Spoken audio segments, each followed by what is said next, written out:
I got all the achievements in Cuphead the Delicious Last Course, so you don't have to. 5 years after the release of the base game, the DLC had high expectations to meet, and let's just say that it met them all. Alongside new bosses, weapons, Miss Chalice as a playable character, and more. Studio MDHR added new achievements to the game as well. This was not good for me. Back in 2017, I had worked so hard to get all the achievements, and now more have been added? But I couldn't back down from the challenge. The plan was simple. Finish the DLC normally and see what achievements I get along the way, then clean up the rest of the achievements after finishing the story. Our adventure begins with the titular heroes, Cuphead and Mugman, being invited to Inkwell Isle 4 to meet with Miss Chalice. She's found a way to escape her ghostly form and come to life. One bite of an astral cookie is all it takes. Unfortunately, the cookie causes Cuphead, or Mugman if you play as him, I'm not judging, to become a ghost in place of Chalice. However, seeking the aid of the famous Chef Saltbaker, we learn about the mystical Wonder Tart. By gathering all the ingredients for it from the various new bosses, the chef will kindly make the tart for us, allowing Chalice to swap between ghost and corporal form freely. And that's basically all the story out of the way. Now it's time to take down the newest bosses, gather those ingredients, and make that Wonder Tart. Oh, and for this initial playthrough, I'll be using Miss Chalice to keep things fresh and exciting. After stopping by the shop to grab a new weapon, the crack shot, the first boss I take on is Glomstone the Giant. You've definitely seen this boss at one point or another if you've watched any videos about the DLC. He's definitely not the hardest of the bunch, but he has a few things to watch out for. Glomstone has various gnomes who help him in the first 2 phases of the fight. In phase 1, the gnomes pop out of the ground like spikes and hit you if you stand still on the ground. There are also gnomes who come out of the ground and shoot projectiles at you, and another gnome that attacks one of the platforms with a massive hammer. The crackshot thankfully dispatches many of these gnomes before they become too troublesome. During this time, I'm also struggling to get used to controlling Miss Chalice. Not only does she have a double jump, but she has a dash parry and a dodge roll. I guess this really is Cup Souls now. Phase 2 is a bit rough, but definitely doable once you learn how to deal with it. Glomstone uses 2 puppets, one representing King Dice and the other representing the Devil, to attack you by throwing a ball between them. While this is happening, you also have to worry about gnomes popping out of the ground. I found that the best technique is to stare at the ground and occasionally glance at the puppets to see what the trajectory of the ball will be. I recommend either the roundabout or the crackshot here to make this phase easier. And last, the 3rd phase. After falling into Glomstone's digestion system, you need to stay aboard skeleton platforms while avoiding a few projectiles. Just parry the ringing bells to bring the sinking platforms back, and keep firing with the crackshot until the fight is done. I actually managed to get an A+ rank on my first clear. Next, I go on to check out the King's Leap. This is a gauntlet of mini-bosses based on chess pieces, where parrying is your only method of attack. For now, I can only challenge the first 2 mini-bosses, the Pawns and the Knight, or Horse if you call it that. This one's technically both. These fights aren't too difficult and take a bit of practice, but I clear them after a few tries. The reward for these fights are a few coins. I use them right away to buy the Heart Ring and Broken Relic, which will come in handy later for getting all the achievements. The next boss is Mortimer Freeze and his Snow Cult. From experience, I consider this the easiest fight of the entire DLC. I'll go over it very quickly for this reason. Phase 1, kill the minions and dash out of the way of anything else. Crackshot continues to be useful in this phase as well. Phase 2, be ready to either jump or duck underneath the snowball attack, and pay attention to how and where the ice cubes will split. Phase 3, don't get hit by the electric eyeball, dodge the projectiles, and pay attention to the bucket projectiles when they explode. Easy. After grabbing a secret coin, I'm already up to the 3rd boss and I've only played 1 hour. The Howling Asus gave me quite a lot of trouble, and you'll soon see why. I was expecting this to be a plane level, but it's not. Kind of. You stand on top of a plane and can steer it by moving to the left and right. I started by using the roundabout, but that was my biggest mistake. Crackshot continues to be cracked, so I end up using it for the whole fight. Keep your distance, jump over projectiles, parry the things that can be parried, and get ready for your screen to be flipped around in the final phase. The DLC bosses love messing with the player, and I struggled for ages against the last phase. The final phase took a couple of tries, but I managed to secure the knockout and move on. I take a break from the main bosses to take down a few more mini-bosses. I beat the bishop, the rook, and the queen at the King's Leap, earning a ton of coins and purchasing the remaining 2 weapons of the DLC, the Converge and the Twister. Now for an actual plain boss fight, this time up against Esther Winchester. Taking inspiration from the Wild West, this fight is wild and kicks my butt for a long time. I had to account for giant cacti, dynamite, minions, and other projectiles. And this is just the first phase. Luckily, phase 2 is much easier, as shrinking into the mini-plane basically guarantees you won't get hit. Phase 3 isn't that bad either, and phase 4 needs a few attempts before I can secure the knockout. After that, it's time for the second last fight of the DLC, the fight against the Moonshine Mall. This is my favourite boss of the DLC, and ironically, it's the one that I'm the worst at.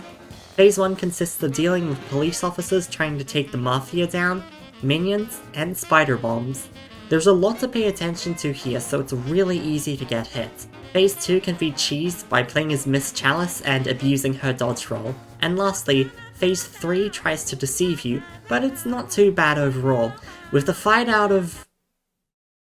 Oh, there's actually a secret 4th phase. Yeah, I died to this, and I'm sure everyone else did too, or at the very least you got hit once. This phase isn't difficult at all, and rather exists to remind players that a boss fight isn't over until the results screen is up. Now with all the ingredients gathered, I return to Chef Saltbaker to make the Wonder Tart, but surprise! He's a psychopath, and also the final boss of the DLC. And wow! I was stuck on this boss for close to 2 whole hours. It might be a controversial opinion, but Saltbaker feels way harder than the devil from the base game. Phase 1 has a ridiculous amount of attacks and projectiles to account for, while Phase 2 isn't too tricky but can hit you if you're playing carelessly, and Phase 3 and 4 take some tries to get used to, but overall they're not too bad. It's the chaotic first phase that makes this really tough for me, and although I do struggle, I eventually take down Saltbaker and finish the DLC's story. With Saltbaker defeated, Miss Chalice realizes that the real Wonder Tart was the friend she made along the way. In the credits, you can see Saltbaker paying for his crimes against Cup Manatee, and eventually reopening his bakery with the help of everyone else. Happy ending. The end. So how many achievements did I get from just beating the story? Keeping things brief, I managed to get the achievements for beating all bosses, defeating a boss with Miss Chalice, defeating a boss with a new super art and weapon, beating all the mini-bosses from the King's Leap, and of course, finishing the story. After finishing up the stream for the night, I felt confident I'd be able to knock out the remaining achievements in tomorrow's stream, and then move on to play another game. Little did I know, this second stream ended up being nearly 6 hours long. Here's how that stream went. I started the stream by taking on a hidden boss from the DLC, the Angel and the Demon. All you have to do is solve a quick gravestone puzzle and you're off to fight them. Super short fight with unique mechanics, but overall it doesn't take me too long to beat and secure the achievement. Next achievement, upgrading the Cursed Relic.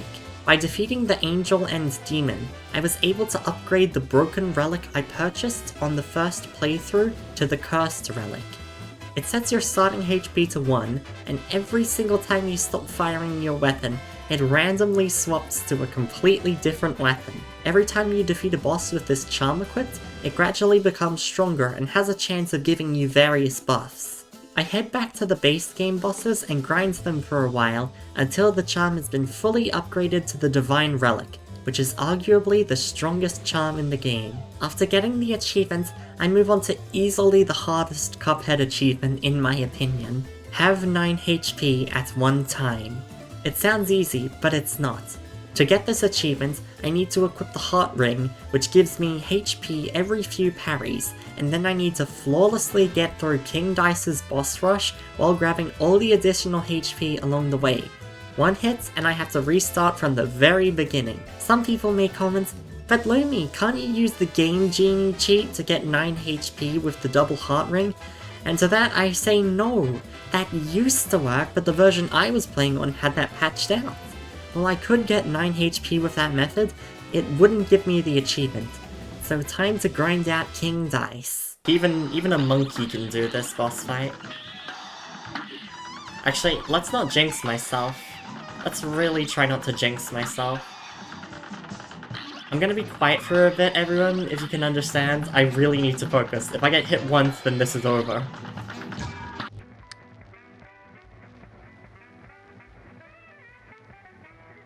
It takes a long time, but eventually I get the achievement, allowing me to relax for a while. I decide to tackle another easy achievement and defeat 10 bosses with Miss Chalice. After that's done, it's time to get all A ranks on every boss in Inkwell Isle 4.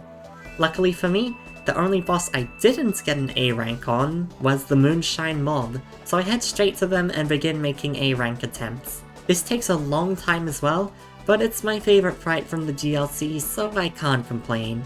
Passing with an A rank, the last 3 achievements are in sight, and I'm highly optimistic I can do them. The third last achievement involves beating the King's Gauntlet. This is a boss rush of all the King's Leap mini-bosses. If you lose to any of them, you go straight back to the start against the pawns. What I didn't realize was that you get healed in between each fight, meaning I restarted many times when I really shouldn't have. After learning you get healed after every bout, I sweep through the gauntlet and earn the achievement.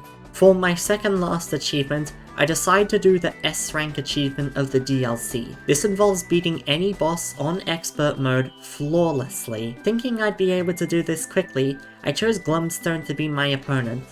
Turns out not getting hit on expert mode is much harder than anticipated, so this takes a while. With that out of the way, it's time for the last achievement.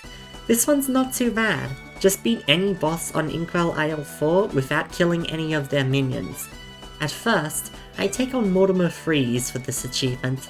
However, the second phase is way too hard to beat without killing any minions, so I think to myself, who can I fight that doesn't have too many minions getting in the way? If you guessed Esther Winchester, you'd be correct.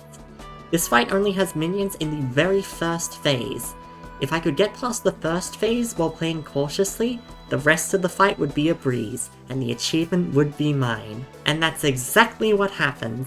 I beat the boss and get the achievement on my second attempt, concluding the achievement hunting journey. Cuphead's DLC is a neat little package.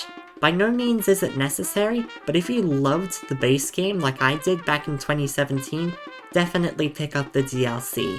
It's short, it's cheap, and it's sweet, just like a dessert after a main dish. Thank you so much for watching, and consider subscribing or liking if you want to see more videos like this. Have a lovely day or night. Bye!